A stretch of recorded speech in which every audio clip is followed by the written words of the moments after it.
Welcome to Childcare Rockstar Radio. I am your host, Chris Murray. Childcare leaders around the globe are breaking through challenges, leading the way in innovation, testing new best practices, and impacting children and families in a much more powerful and positive way than ever before.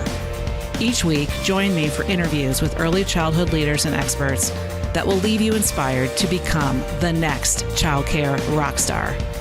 Now, let's go. This is episode 135 of Childcare Rockstar Radio, featuring Kim Walsh Phillips. I am so grateful that you are here with me today. Welcome on in to my show here at Childcare Rockstar Radio. I am Chris Murray, the host of this podcast, and I am thrilled to be with you for the next 45 minutes or so. I can't wait for you to meet my friend Kim. Kim is my guest today, and the title of today's episode is Getting Your Powerful Message to the Right Audience. I have known Kim for about 10 years and have worked with her intensively in a business mastermind group over the last 3 or 4 years, getting to know her much more deeply and understand what a cool chick she is. She is going to literally share $1,000, potentially 6-figure, 7-figure ideas with you here on the podcast today, all about marketing, messaging, direct response, how to attract more families to your childcare program, or whatever business that you want to market. You will find Kim's strategies and tips to be phenomenal and hugely effective. And let me tell you a little bit more about Kim. She is the founder of Powerful Professionals, a business coaching and education company. She went from 32 clients to over 11,000 clients in less than a year and was recently named number 475 in the Inc. 5000 fastest growing companies list. She's an MBA free self-made millionaire.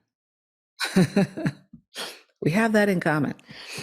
She is named a must-read by those in business by Forbes magazine. She's the best-selling author of multiple books, including The Ultimate Guide to Instagram for Business and the No BS Guide to Direct Response Social Media Marketing.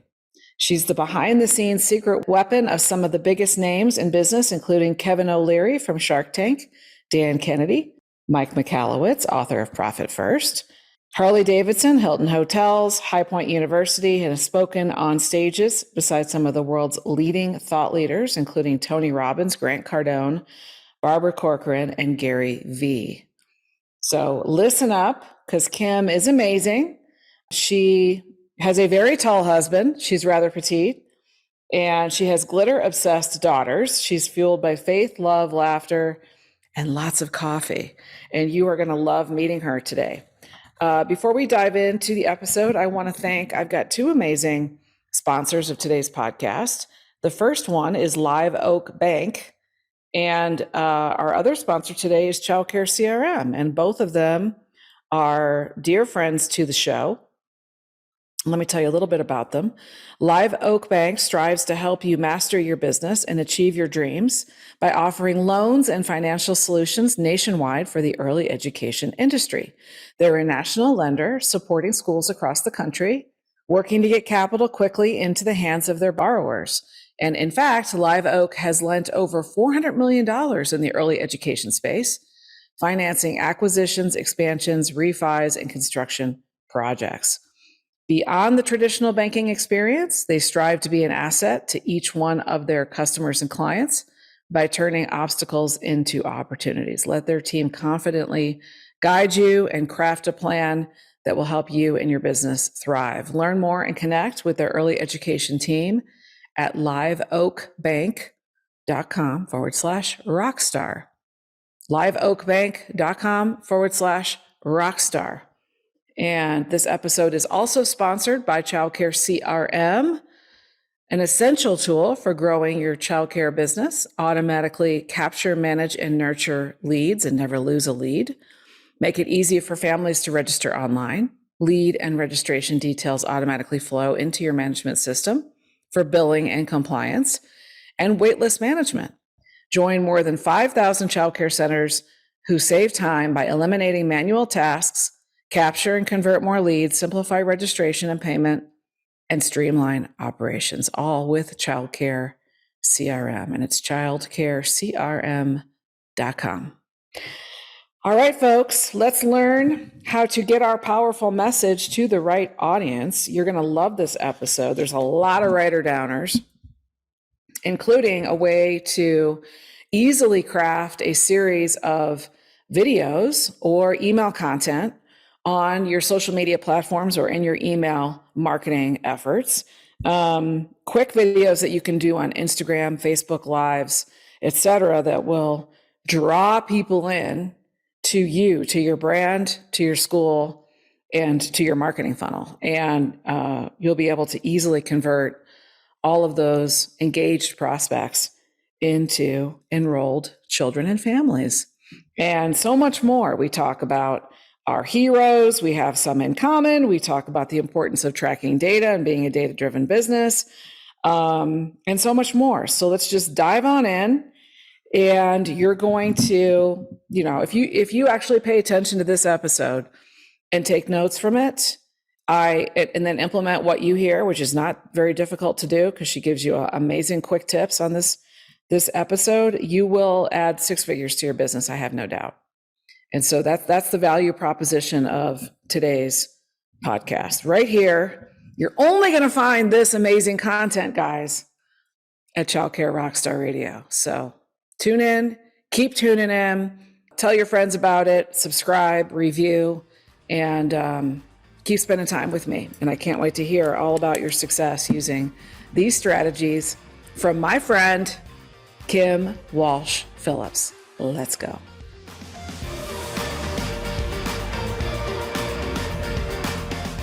Welcome back to the show, everybody. I am very excited to bring to you today a good friend of mine and colleague, somebody who I tremendously respect, admire, and I can't wait for you to meet her.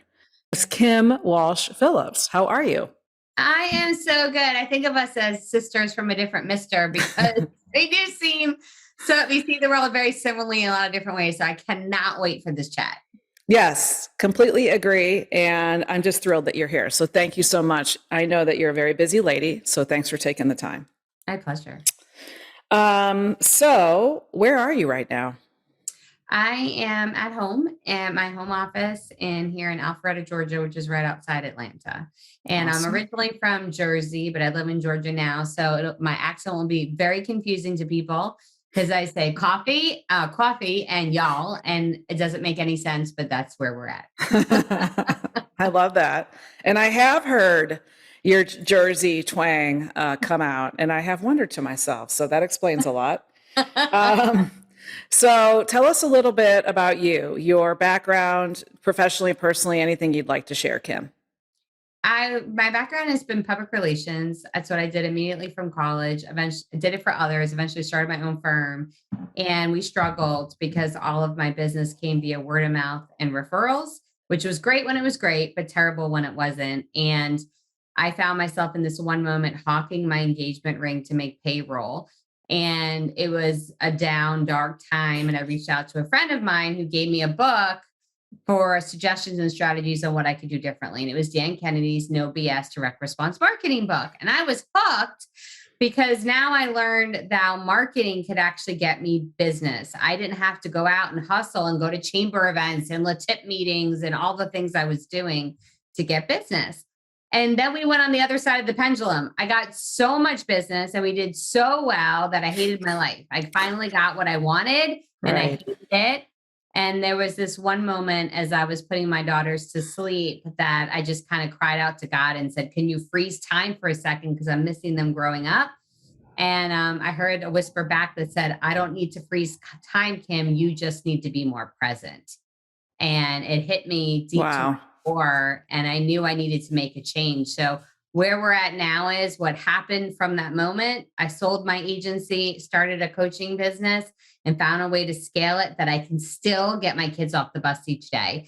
And that's what my honor and privilege is, to get to help others to do the same. We can have both a lifestyle business and an empire business at the same time, meaning we can multiply our impact and our income and have a life that we truly love. I love that. And in not quite those exact words, but very, very similar is what we teach our childcare owners exactly to do, which is why you and I are on these very, very similar paths, especially our empire level track of coaching, who now are running multi-million-dollar businesses and have amazing lifestyles all at the same time. So Yeah, it's so important. And I used to be, I don't know about you, but I came from like this old school corporate background that you would like hide your vacations. They used to feel ashamed if you told a client that you actually took time off or that you were gone on an evening or a weekend. They would be pretend like you weren't. And then later I thought, what? Right. What was that all about? I I remember don't those corporate know. days as well. It was like, Right. you want to pretend like you're not actually recharging and re-energizing so you can be better at work. Like, Right. that It makes no doesn't make any sense. sense. Yeah. Right. Cool. Well, I love that you mentioned Dan Kennedy. So we'll talk a little bit about him for sure, because no podcast featuring Chris Murray and Kim Walsh Phillips would be worth its salt if we did not talk about Mr. Dan Kennedy. So that is coming up.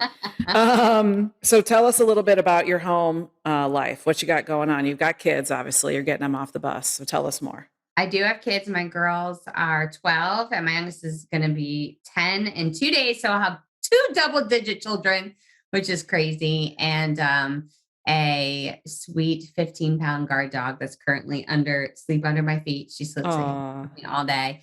I'm married to my second husband, who is the father of my two girls. He is president of a corporation. So he's very busy and isn't at home. So while I have a partnership in my marriage, not as much in parenting in the normal day-to-day tasks. So like many people listening, I'm always balancing my job life, my corporate and my children. And I love it. And I got a great piece of advice given to me when I was first pregnant with my first daughter from this wonderful woman, Dr. Wanda Filer, who was our first Surgeon General of the state of Pennsylvania. And she said, never say to your children, I have to go to work. Always tell your children, I get to go to work. I get to go make an impact. So in our home, we don't talk about work or school as being an obligation. We talk about how can I make an impact in the day? And then how did I make an impact? And it's a wonderful way that my children feel like they're part of my company, even if they're not actively working in it.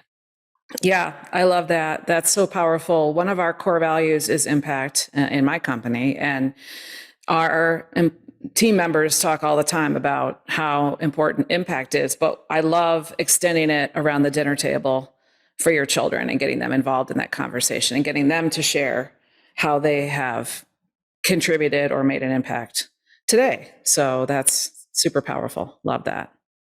Look at you being the mom of the year and running a successful business. Oh my God. Not even close. But what I love is that it's honest, right? Like I grew up in a house where my mom was a stay-at-home mom.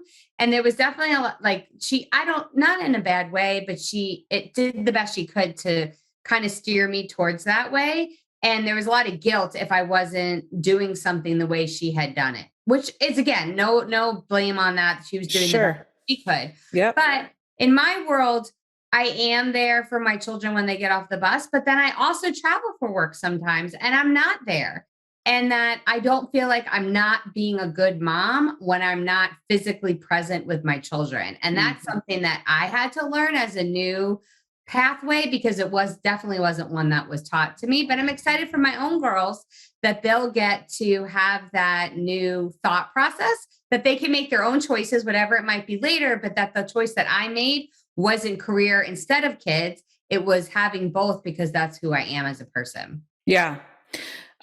We do a best of the best childcare rockstar contest every year. And in fact, I'm about to start judging it coming up because we're on the road to Nashville as we record this. But what I've done is have my kids be involved in watching all of the submissions and helping me pick which ones they think are the best, which is kind of a fun way for them to feel like they're involved in mom's business. So that's whatever you can do and they also love watching Shark Tank with me. So, and my son still watches Shark Tank. He's 20. And I'm like, what are you doing? He's like, oh, I'm just hanging out watching Shark Tank. And I'm like, really? He's like, yeah, I just have it on in the background. And I'm like, that entrepreneurial, Right. those pieces, like he's learning about, well, what's the lifetime customer value of this business? What's the cost of customer acquisition, which are terms that are shared all the time on that show. So those are the small ways, Kim, that I've contributed to my kids' journey as well. And I think it's really impacted them. So I love that. Yeah, me too. I love that. Very, very cool. So tell us a fun fact. What is something about you that not a lot of people know? I love reality television. Like, love it. Like, love it. Love it. Love it. Love all the things. If I am working on a project that I don't feel like doing, that's how I reward myself. If I've got to run inside because it's raining today, that's how I just enjoy it. And I watch probably everything that Bravo has. And I am a Bravo super fan. Nice. So, well, do you have a favorite? I don't have a favorite. I like them all for different reasons. Okay. I take incredible storylines from them that I use in my emails. I love seeing the way that people think. I love knowing about, I find out about pop culture. I love the fashion and the storytelling. And it's interesting because from those shows, especially the ones that have been around for so long, there's some Real Housewife shows that have been around for a very long time with the same characters. What I take from it is how they can create interest out of things that seem mundane. Right. And so I will pull those moments from it. But I really enjoy the ones that have a business component more to them than not. So the Below Deck series is my favorite because it includes the running a business that you're watching happen in real time while you're watching the show. Yeah.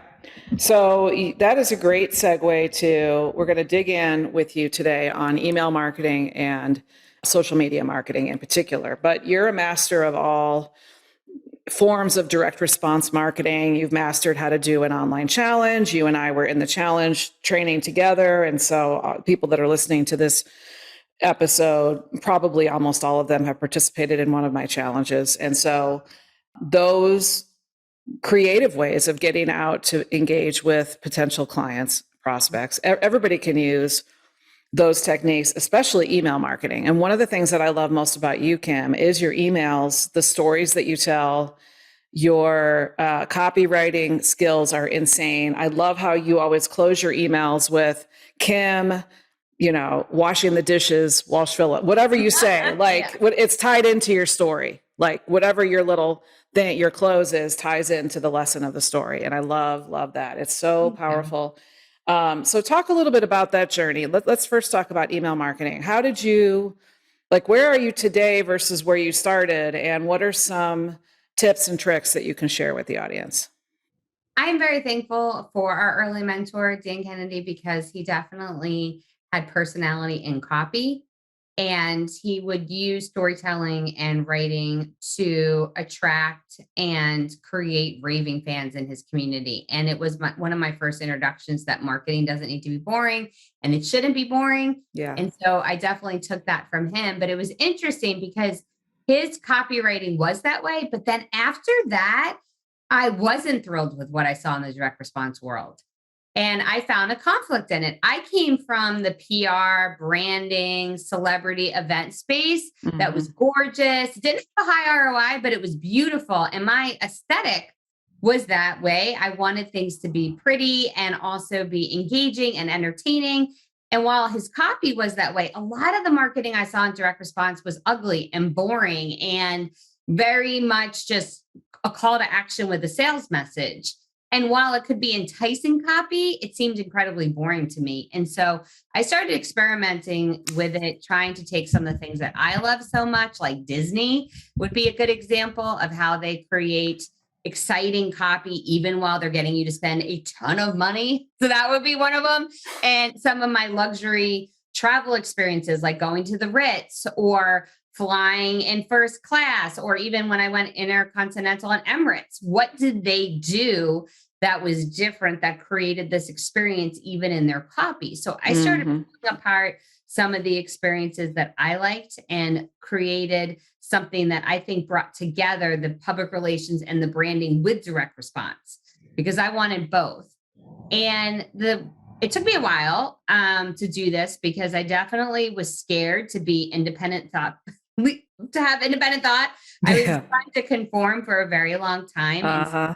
didn't seem like me. Right. And when I went into who I am, which is a combination of branding, PR, and direct response, that's when I started attracting people to me who also wanted that. Hmm.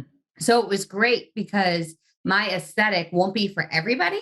And my type of writing and storytelling is super annoying to a lot of people.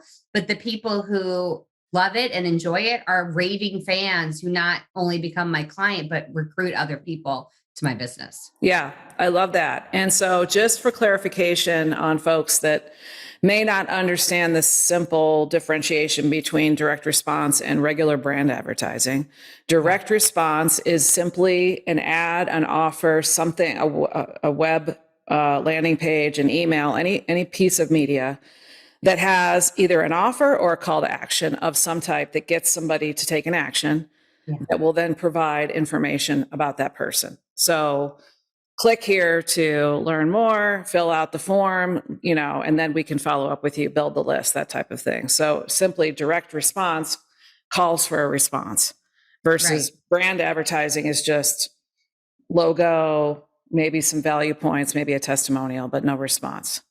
And most Right. commercials on TV are brand. Yeah. They are not, they have no call to action. They have no next step. And I didn't even know that that was wrong until I found out. And then you can't unsee it, right? So I Right. went to an advertising awards by Ad Age after I learned the world of direct response. And I was horrified because they were winning awards for advertising based on how funny it was Yep. and how entertaining it was. I was like, what about the sales? Like, Right. you have to bring these two worlds together because in direct response, one thing, I don't know if you've seen this before, and I know this is a super nerdy point, but I think some people think it's either going to be entertaining and engaging or it's going to have a sales component. And so there's some people who even create entertaining, engaging social media posts or emails, but when they go to create a call to action, that's when it becomes very dry and just sales pitch, but you can actually pull engaging, entertaining content even into a sales pitch. Yeah. And we do that. I don't do it when I'm tired or when I'm rushed or when I'm lazy because it's easier to just write sales copy. But Right. I'll sometimes do it and then go back and put in something funny or a story because my audience wants to be entertained even when they're purchasing from me. Yes, love, love, love that. So, one tip and trick for you all, if you want to improve your copy and your email marketing, all your marketing that you're doing, is to use story. And as Kim said, make it fun, funny, or just full of personality. So, I've taught folks forever, Kim, the Dan Kennedyism of number one sin in marketing is being boring. Number one Right. sin is being boring. So, bring forth your personality, your fun, whatever you have that can charm parents with all. I mean, these guys have so much to use. They've got pictures of babies. Yeah. They've got kids laughing. They've got amazing crafts and outdoor activities. There's so much that they have that's not boring. So I'm constantly trying to get them to use all of the assets that are built in to their marketing.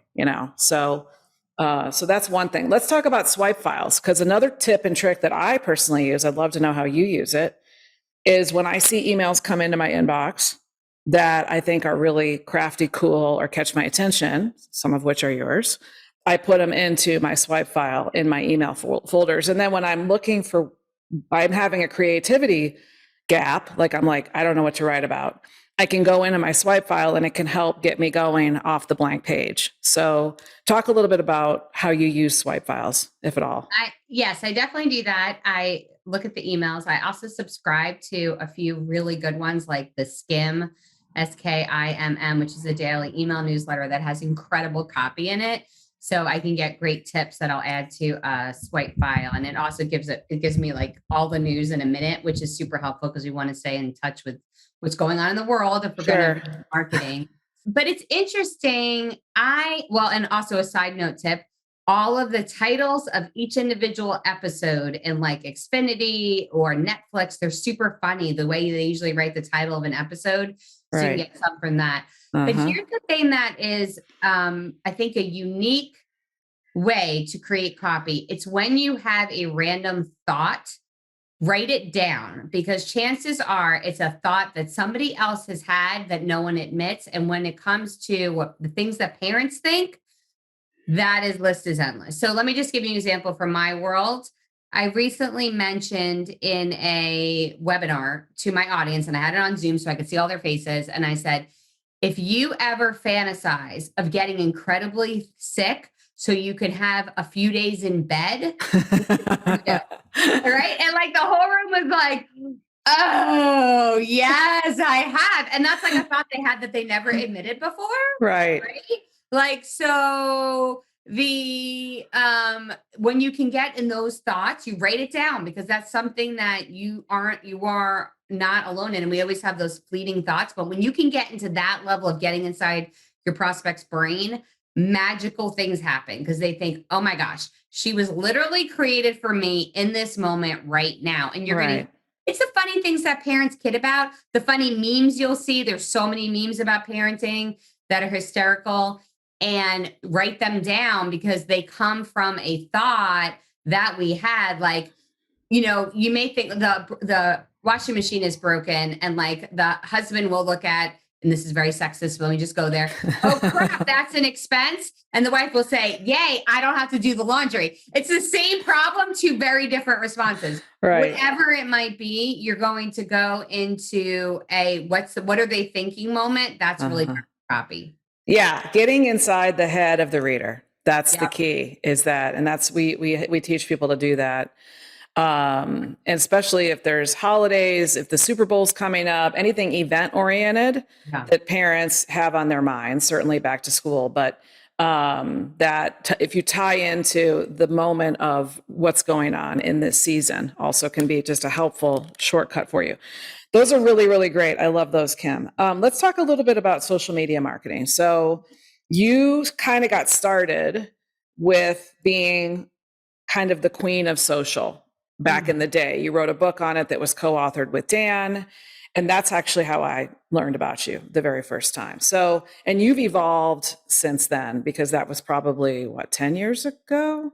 How many? 2015 was our first one, and second Okay. edition came out 2020. Okay. So 7 years ago, and you have a second edition. So what is the name of that book in case people want to pick it up? The No BS Guide to Direct Response Social Media Marketing. Okay, direct response social media. Great.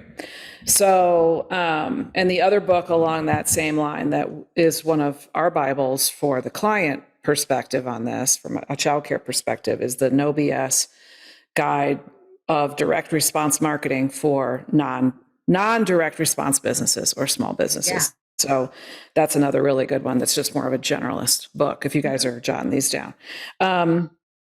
So talk a little bit about your journey in social media marketing, because now versus even 7 years ago, there's so much more, right? We have TikTok, we have Reels, we have all of these things. Instagram is much a bigger player than it was. And so, one question would be, what are just some best practices around harnessing all the things that you feel like you might have to do in social, that people who are listening that own brick and mortar schools, how can they actually get it done well, show up, but also not lose themselves in all the things? I have a quick tip, because I love social media because it is access to your right fit clients who are waiting to become your customer. And there are more people on social media than every single news station combined. Yet we would be more likely to jump on the Today Show than we would to get on Instagram, when we can actually get on Instagram right now. It's in our phone. We just need to look at it a little bit differently. It's your access to your right fit market. But I think we look at it and think we need to be learning how to do the latest dance craze, or we have to be being on a sunset in the Himalayan mountains, or we shouldn't be on there. But I have a simple formula a brick and mortar business can use on social right now that will attract your right fit client. So here's what it is. You start by creating a list of 10 things you don't like that your competitors do, or that are done in your industry that you're not a super fan of. Now, if you feel uncomfortable calling out your direct competitor, then don't worry about it. You could be looking at something else that you've experienced somewhere else. Okay. It doesn't have to be your direct competitor, but maybe, like my world, I am 100% okay calling out my direct competitor. I talk all the time that Gary Vee's advice is dangerous. I am willing to stand on a mountaintop screaming this because I so strongly believe it's detrimental, because he tells families that they aren't important and you should just work all the time. And I don't agree with that. So I'm willing to say it, but maybe you're not, and that's okay. You're going to Right. come up with a list of 10 things you don't like about your industry. Then next to that, you're going to write the 10 things that you do that are different. Okay. Then for each one of those things, you come up with a story that will resonate with that item. Now, your story doesn't have to be about that specifically, but it can be. But let's just give an example. Let's say it's something like you don't like centers that will have the staff can just sit in the corner on their phones chatting with each other, and the children have to parent themselves. Basically, that's what you're like, super against that. That is not what the point of all of this is. Right. And then you can say, in our place, we actually create centers of learning with each teacher, whatever it might be, how you have this created. And then maybe you tell a story about how you went somewhere and you couldn't find anybody to help you and you felt completely lost. And finally, there was a staff person who came out from the back, took you by the hand, and brought you just the exact thing you needed to do. Well, that's what our center is like. We're making sure each child is taken on their own journey. You're combining what you don't like with what you do and a story. Right. Now, how you're going to use this formula is where it gets really exciting, because it's totally able to be automated. You're going to use this app that I love called StreamYard. And StreamYard is free to use. There's a pro version, and it's very inexpensive. I don't remember the exact cost, but it's a great app. You're going to pre-record your 10 videos. You're not going to want to. Your brain's going to be like, I don't feel like doing it. And then you're going to remind yourself, this is free advertising. And yes, we're going to do it. Right. And you're going to record 10 videos telling the story about how you're different. Then you're going to go to StreamYard and you're going to upload those videos and schedule them. And now StreamYard will broadcast them on your social media channels as though they are live. When you're not, you're pre-doing this. Wow. Good about that is these networks will prioritize live video over others. And you can have this going out on YouTube, LinkedIn, Twitter, and Facebook all at the same time. Now, what's exciting about this content is this isn't just content. This is point of view content. Right. Your unique brand proposition will be shared with these videos, which will attract your right fit clients and get your current clients to be so excited that they choose you for their childcare that they will share your video, because your videos will make them proud that you are who they choose as a family. Right. This is where viral content is created, and it makes social media a way to access your perfect right fit families, and not something that's just going to waste so much of your time. I love that. That tip right there is worth, I don't know, that was a 6-figure tip, in my opinion, for sure. So thank you so much. So in that plan, that 10 video plan, would you go out weekly?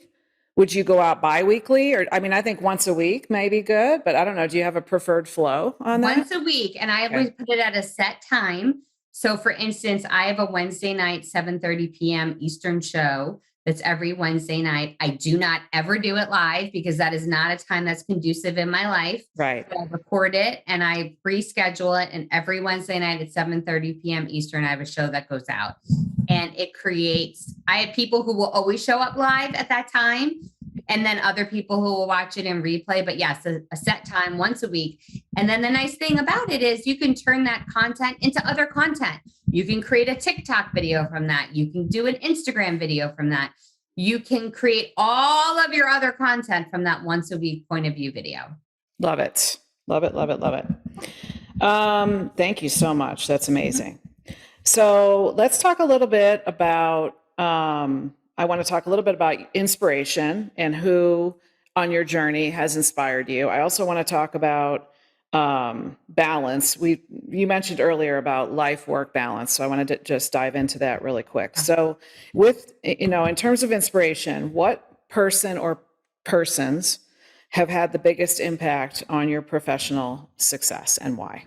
As you know, there's been so many. I've been incredibly grateful for lots of people who have been super helpful to me in my life with no hidden agenda. And I try to return it, and I never will be able to as much as I can. But I'll go back to the beginning in a way. Back when I was in York, Pennsylvania, which is when where I had my company for 20 years. It's a very conservative Pennsylvania Dutch community, and that women were not put in positions of power very often unless they were more masculine in a way too. And that was never my personality type. I have a strong personality, but it was only like if you could basically be mistaken for a man, that's how you could get in a role, in a position. And I was very downtrodden, very upset about it. It was very hard. I felt like I was a losing battle. And then one woman in the community, her name is Carolyn Schaefer, who was the president of a bank, recognized my talent and gave me an award called the Athena Award. That's a nationwide award. And it opened up this community of incredible women who had all achieved amazing things in their lives and also valued family and community. Because you got the award for family, community, and business. Okay. And it changed my viewpoint forever. And it also showed me the power of surrounding yourself with other people who have accomplished the thing you want to do, because they are who showed me what was possible in the world. So I'll be forever grateful to Carolyn and all my fellow Athena Award women. I've actually heard of Athena. I love that. And congratulations, even though that happened a long time ago, it's still super special. So thank you for sharing that. And that speaks to the power of the mastermind. Yes. So in that group where you got to see people operating at a level that maybe you aspire to, being in a room, being in the right room, being in the room with people that are playing the game that you would love to play someday is everything. To me, that's, if I had to attribute one success strategy, is being in mastermind groups with people that were willing to share and let me, they gave me like their hands to help lift me up to the next step. Absolutely. And so talk a little bit about that, your experience in mastermind groups and coaching. I'm assuming you're a big believer in it, like myself. I personally spend $250,000 annually on being coached. And I think every coach should have a coach. We all need an outside perspective to show us in. And there's the Tony Robbins quote: if you want to be successful, find the blueprint of someone who's achieved the success you want, and you can have that same success. So whenever I'm trying to figure something out, I do not waste time reinventing the wheel. I find someone who's already invented that wheel and I ask them what they did so that I can do it too. So it's so valuable. And there's different phases of masterminding. There's the first ones that's introducing you to what's possible, because you don't even know. You don't even know the questions to ask. Right. You don't know anything before. And so it's the learning phase and the aspiring phase. And then it starts to be the accountability phase, where you want people to keep you on track to the things that aren't on fire. And then phase that I'm at now, that I know you're at too, Chris, and I love seeing my coaching clients go to this phase, it becomes an aspirational phase, a phase about us not just achieving the today, but looking to the tomorrow of what we can do, and having people who will almost demand more from us than others will, because they see what's possible. And I love masterminding for all those reasons. Yeah, I absolutely agree with you. Thanks for sharing that. We definitely have 3 distinct phases in our group, which is, again, like you said, learning and getting the capabilities, learning those capabilities and skills, and then getting to a place where you're scaling your team so that you can offload things from you that are below your pay grade, so you can up-level yourself through your team. Yeah. And then finally, the aspirational legacy, wealth building, empire building, exit phase as well. So that's what we do in the academy. With the middle phase, which is, well, a lot of people get stuck in, okay, I have the capabilities, I've learned, but I can't figure out how to scale my team properly. I keep hiring people that either undermine me, or I can't hold them accountable and they won't. So, and to me, that speaks to the balance that you talked about, like having balance as a mom and figuring out where your boundaries are, but also having the right team in place to support you so that you can be present for your children. So talk a little bit about how you've come to master that piece, because that's a huge piece. Well, you see, Chris, just like I had a first marriage where I got it all wrong, I had a first company where I got it all wrong. And we would hire people based on skill.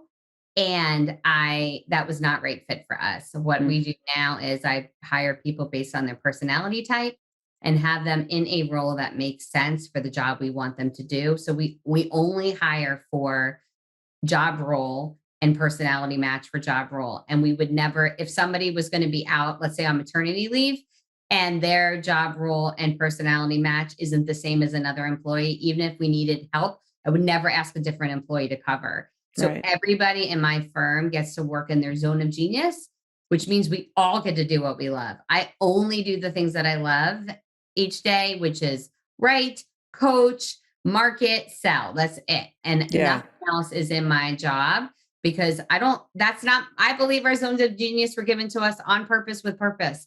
My passions are not an accident. They're my God-given superpowers. So I want to work in them every day and have the rest of the team do that too. And because I do that, I can be so much more efficient and effective in the time that I do work because I'm only working in my zone of genius. I love that. Super, super powerful. Most people forget or they haven't declared or determined what their zone of genius is. And they just jump in and do all the things because they think it's easier to do it themselves versus figure this out. Right. But it is life changing when you embrace it and when you figure it out. So I would ask all of you guys, if you're still in overwhelm, follow exactly what Kim just said. So I have so many things more that I want to talk to you about, but we're kind of out of time today. So let's talk a little bit about your resources and how can people find more about you if they want to learn more. I have a free gift it's a free course for everyone here that'll be a great way to generate more families that want to work with your centers from social media. And it's called the Audience Builder Blueprint. And it's at theaudiencebuilderblueprint.com. And it's a free course with no pitch, just walks you through social media strategies you can use right now to generate leads and turn them into sales. And then I have 3 names, which makes me super easy to find online, Kim Walsh Phillips. And so when you type me in, go to your favorite social media channel of choice, and I'd love to connect with you there. Awesome. Well, Kim, like I said, I have so much more to talk to you about, my sister from another mister. And so maybe we'll bring you back to the podcast for a future episode. This has been super fun. And I'm just feeling very blessed to have you here today. I'm so grateful to have been here. Thanks so much for asking. It's been so much fun. Thank you. Hey, and everybody needs to really make sure that you've written down the things that you've heard today that are writer downers, because there were many. And so if you listened to this on a hike or in the car, I would strongly suggest, because repetition is the key to action and learning and getting results in your business. So listen to it one more time and make a note of everything that Kim and I shared about business success, branding, direct response, social media, email marketing, copywriting, parenting, balance. Oh my God. Like, look at us, Kim. Like, we just killed it. Oh my God. Oh, so good. All right. Thanks everybody so much for tuning in as always. And we will talk to y'all next time here on Childcare Rockstar Radio. Take care and God bless. Thanks, Kim. I hope you liked this episode of Childcare Rockstar Radio. If you did, please share it with someone you know and help spread the word to your friends in our industry and on social media. Childcare business success is my passion, and I'm honored to be on this journey with you.